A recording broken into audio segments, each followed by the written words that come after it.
Hello, and thanks for joining my class today, Teaching with Fusion 360 during the pandemic. Let's start with a little bit about me. My name is Elizabeth Bishop and I did my undergraduate degree in mechanical engineering at the University of Warwick in the UK. I'm now doing a PhD in large-scale additive manufacturing or 3D printing, which I'm hoping to finish up within the next year. You can reach out to me on my social media profiles, which you can see down there at the bottom. And if you've got any questions, please feel free to post them on the class page and I'll get back to you. Throughout the session today, you're going to find out a little bit about how we at the University of Warwick approached teaching Fusion 360 during the pandemic, and how we utilise the collaboration and cloud tools that Fusion 360 has, and how we applied those to some real-world problems. And hopefully you'll get an idea about some different approaches you can take to an online and blended learning approach that a lot of universities are doing in this next academic year. So before we go into that, let's talk a little bit about who we are. So the University of Warwick is one of the leading universities in the UK for a unified engineering course. So what that means is we don't have separate schools. So we don't have a school of mechanical engineering or a school of civil engineering. Everything sits under one roof, just the School of Engineering. And what that means is that all our undergraduate students do a common first year, regardless of what discipline or what course they're on. So that's the same for the bachelor's course, the BEng, which is 3 years, and the master's course, the MEng, which is 4 years. So everyone sits that first year as general engineering. And this is really good from a point of view that all the students do a little bit of everything. So they do a little bit of mechanical engineering, a little bit of electronics, electrical, civil, and they can have a little go at all the different disciplines before they choose where they want to specialise in the second year. So they specialise at the end of term 1 in their second year. So say you wanted to do mechanical engineering, you can come in on either a general or mechanical engineering course, but you don't need to make that decision until second year. So I mentioned the build space. So that is our makerspace at the University of Warwick, and we are a team of 4 who run the space. We call ourselves Makers in Residence because we pretty much live in there all the time. But who are we? So the team is headed up by Dr. Simon Lee, who's a reader in mechanical engineering at the University of Warwick. And he sort of initialised this space and he leads the space. Then we've got Dr. Chris Purcell, who's a teaching fellow. And he pretty much runs the space, keeps everything on track, and he also runs a lot of the 3rd and 4th year projects, a couple of which I will mention in a bit. Then there's me, PhD student, as I've already mentioned. And finally, there's Elliot Griffiths, who's also a PhD student. So we both started together and did our 4th year projects. And as I said, we are the Makers in Residence at the Build Space in Warwick. So our engineering build space was created because we wanted a space that students could actually do practical things that go alongside their projects.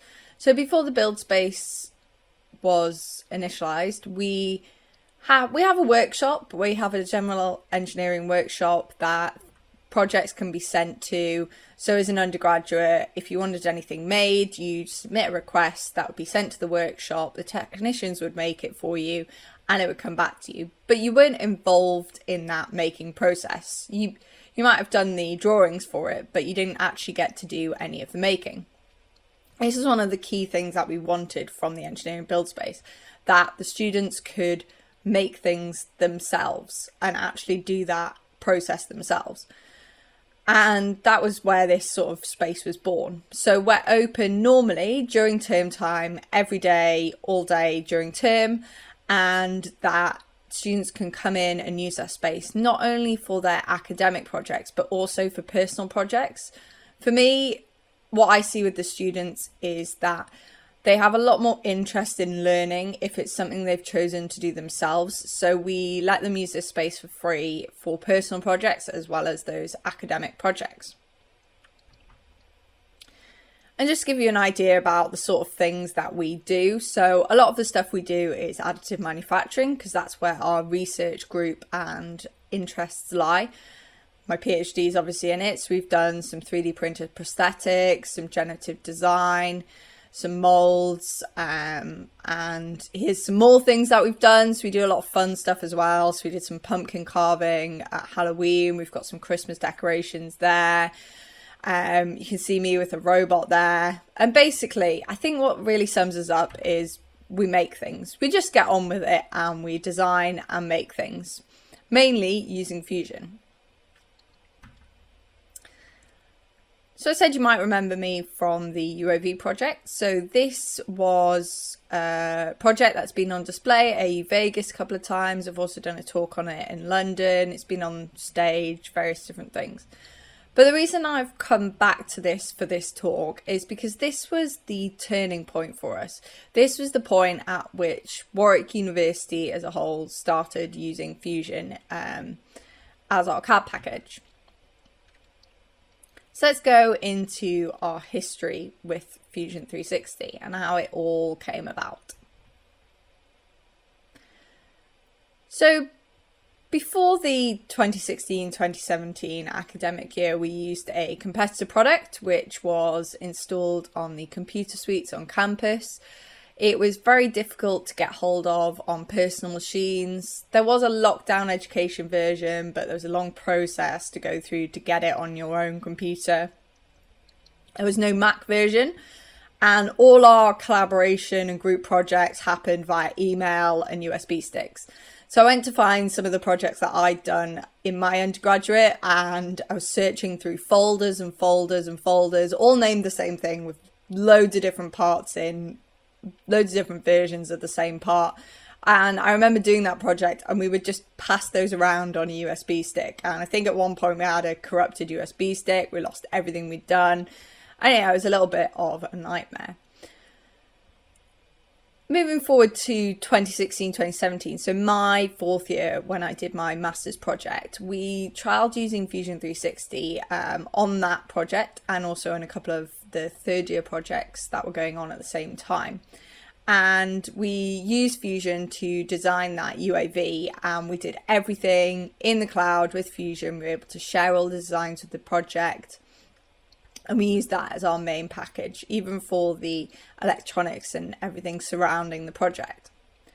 At the same time, we also started to run design jams, which are our informal sessions that we run on a Tuesday night where everybody's welcome to come and have a go at things. And we started introducing Fusion as part of that design jams as a CAD package that is an alternative that the students could use.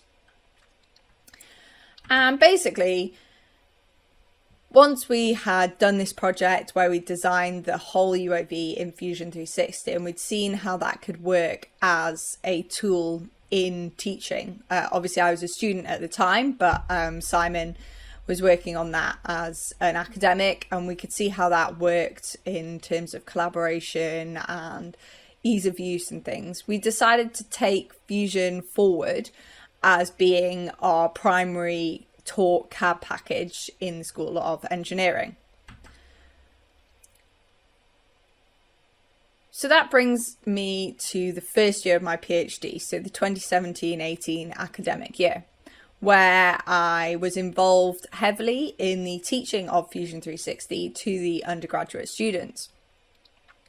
And in the first year, we used a lot of the Design Academy resources, and we taught those in our computer rooms. So students would have book sessions, they'd come along to those, they'd follow the videos along, and we'd be in the room to help with all the questions and things like that. And then going forward to the next two academic years, we continued with that process, but we adapted the material. We created a lot of our own content, still used some of the Design Academy work, but created a lot of things more relevant to the students at the University of Warwick. And again, we taught a lot of those sessions in the computer rooms at Warwick. And we also ran extra sessions, so advanced CAD sessions, CAM sessions, basically taking the novice user, the student, that first year student, all the way through from basic concepts, so sketches, extrudes, revolves, through to assemblies, collaboration work in groups, simulation, and even through to generative design. And those extracurricular sessions, so those lunchtime sessions we held, also allowed for students to use the software beyond their own sort of academic interests, and things like using the CNC machines and creating their own personal projects. So we kind of got the hang of this. We done this for a few years. We kind of got into the flow of it. We were adapting content each year, but generally things were sticking the same. The format sort of worked. And over the past few years, we've done a few different projects with that. So it's not just the undergraduate first years that we're doing as those students have come through and are going into higher years. We've done a few different projects. So this was one of the AIRS projects that I presented a few years ago. So this was creating a go-kart, so an autonomous electric go-kart, using generative design as an influence for the chassis on that kart. And we also had last year the Warwick Banff project, so the big additive manufacturing facility, and this was looking at high flow rate extrusion. And that was a collaboration again with Autodesk and Duet and 3D Filoprint. And so we've done quite a few cool projects with Fusion. And that's when the pandemic hit. We had to send all the students home. Campus was completely empty. We were allowed to stay on for a bit, and then the university also decided that we weren't allowed in the campus in the build space, and everything shut down and we were all sent home, which was a little bit sad, to be honest. I had to take my entirety of my PhD home, try and work out how I was going to do large scale 3D printing from my small bedroom in a shared house. But this also presented us with a new problem. We got the hang of all that teaching, using the computer rooms to run the sessions and students following along with the videos. What were we going to do if it all had to be taught online? So let's take a look at that. So let's take a look at our year of lockdown and teaching Fusion during the pandemic. So at the end of the last academic year, we'd managed to sort of muddle through the end. A lot of things were cancelled. These were unprecedented times, and the university just wasn't prepared for any situation like this.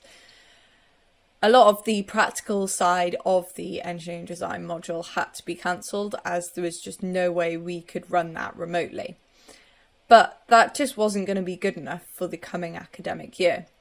Most people sort of thought that all this would be over by the start of the academic year, but we knew we needed to start preparing for ultimately what was going to be teaching remotely and teaching CAD remotely. So we spent a lot of time in front of green screens, re-recording those tutorials. A lot of those tutorials that we'd done before were set up for a 2-hour lab session with us present to answer any questions. And that just wasn't really going to work for the students who might be working completely in isolation at home, maybe not even in the UK. So we set about, me, Simon, Elliot, and a couple of others, set about re-recording those tutorials, making them into shorter videos and more appropriate for that distance learning that we knew we were going to be doing. So this is our online digital learning environment. So this is Moodle for anyone who hasn't seen it before.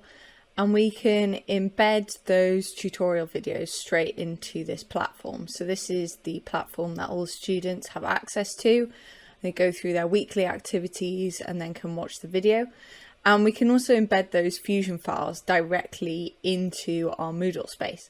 So the students can actually see what they're working on, get that file, download it from here, and interact with it directly on Moodle. So this is one of the videos that Elliot created about using the sheet metal workspace in Fusion to design a computer case, as you can see here. And we've got all these interaction tools from the Fusion online viewer. And that's really great that the students can have the access to that before they've even started looking at the video. So they know what they're going to be doing and what it's supposed to look like at the end. So what's it been like that year teaching like that? So let's start with the good stuff. Fusion Teams has been a massive help to us. We've all been working from home and Teams has allowed us to collaborate really well. We've been able to share files, create a workspace to make sure we're not covering the same content and using files that others, and for sharing those files that we need to where we're following on from someone else's video. Another great thing about Fusion is that it is available on both Mac and Windows. We find that nearly half our students now use Mac devices. So having a CAD package that's compatible with both is really important to us. And the students are able to download Fusion and sign up remotely, and they don't need to be physically in the department to use that software. We found that generally Fusion's been an easy platform to get the hang of. Most students seem to get it pretty much straight away, and having those tutorial videos to follow along to has helped them get that. Where they haven't been able to, we have again been able to use Fusion Teams. They've been able to add us as educators into their projects so that we can see what's going on and give them some help in that way. And additionally, there's loads of extra content on things like the Autodesk Design Academy. So for those students who are excelling and want more to do, we can point them in the direction of that area. There's also loads of great tutorials on YouTube. So even if a student's not really getting it the way that we're teaching it, we can send them in that direction for additional videos that they can watch if they want to do extra work on that. The not so good side of it has been that it's been very difficult to monitor the student progress. So previously, if they were in the room with us, we could sort of see how they were getting on and check that they were making progress with those videos. And it was obvious in a subsequent session if someone hadn't finished the previous video. The way we kind of tried to tackle that this year was to use quizzes on Moodle. So we had a quiz at the end of each week that the students had to pass in order to unlock the next video. The downside of that is if a student hadn't passed the quiz, then I guess they would just maybe give up and don't continue with the videos. At the beginning of the last academic year, Fusion was only available on Mac and Windows, and a lot of students, or a selection of students, had Chromebooks. The only requirement from the university was that they had to have a laptop, and a Chromebook classed as that requirement. And at the start of the academic year, Fusion wasn't available on Chromebooks. So we had a bit of a dilemma with the students who weren't able to actually do the work that was required from them. Autodesk has subsequently actually fixed this, and it is now also available in a web version, and you can use that on Chromebooks now. So that's really great. That's part of our feedback to them has helped solve that problem that we were facing as an educational institution. And I think the hardest part for me has been the troubleshooting and helping students who are stuck. We've had to do all of our drop-in and help sessions through online video platforms and through video calling. And it's been very difficult to kind of try and describe to someone sort of, oh, no, don't click there, click here. No, you're clicking in the, no, that sort of thing. It's been very difficult to kind of troubleshoot on that level.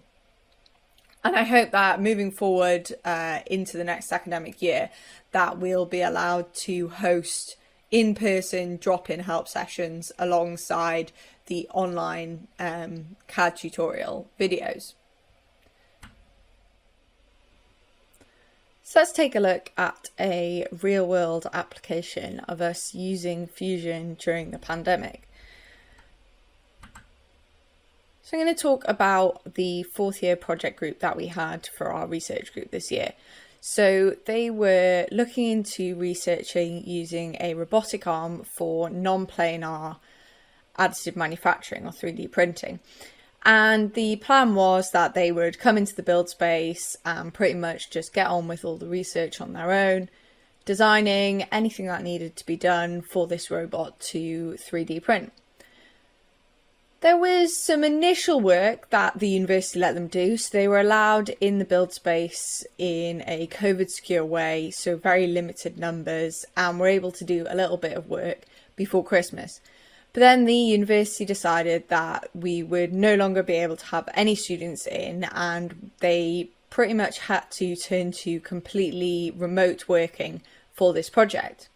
So I'm going to show you an example of where Fusion really helped us and helped them with their project, and we're going to take a look at one of the parts that they designed.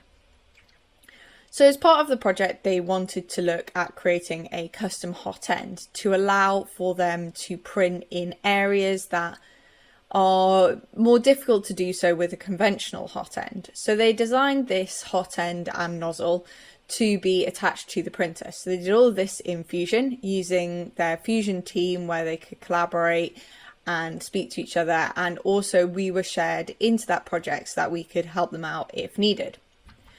And they used the Fusion manufacturer to create all of the toolpaths for these custom parts and ordered the stock, and essentially they created all of this on their own and then just sent us the parts that needed to be manufactured. We put them on our CNC machine, and after a little bit of checking, just press go.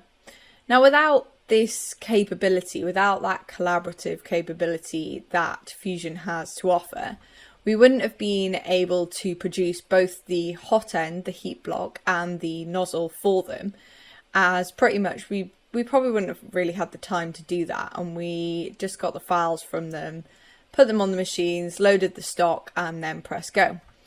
And this is a picture of their manufactured hot end, so you can see that on the right hand side, and that matches up with the section view from Fusion on the left hand side. So they created this with the two parts, and we were able to manufacture them. Well, they were essentially able to manufacture it remotely through us using Fusion 360.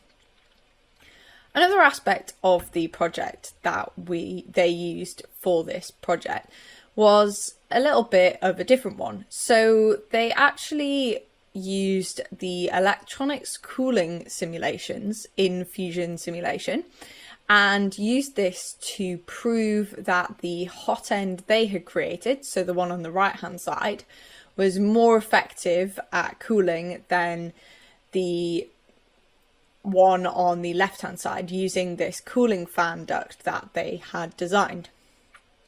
And these were the results of the simulations that they had done in that electronics cooling simulation section of Fusion 360. And they were able to plot the results from that and create these 3D plots that show the temperature of a surface, predicted temperature of a surface, using both a conventional hot end on the left hand side and the custom one on the right hand side. And you can see how that cooling from that fan duct is much more distributed over the surface where they had their custom hot end, hence proving their point that the part they had manufactured was going to work and would provide a better cooling solution than the conventional hot end. So as you can see from that, we've had a very interesting year teaching engineering design at the University of Warwick this year.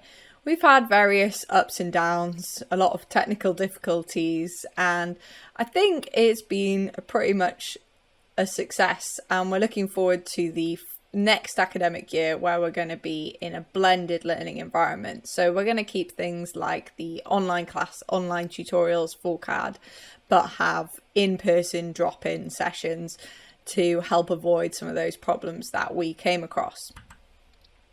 Hopefully you've all enjoyed the talk today and learnt a little bit about our approach to that online teaching and delivery of Fusion 360 and seen some examples of how we utilize the Teams environment in Fusion and some real-world application problems.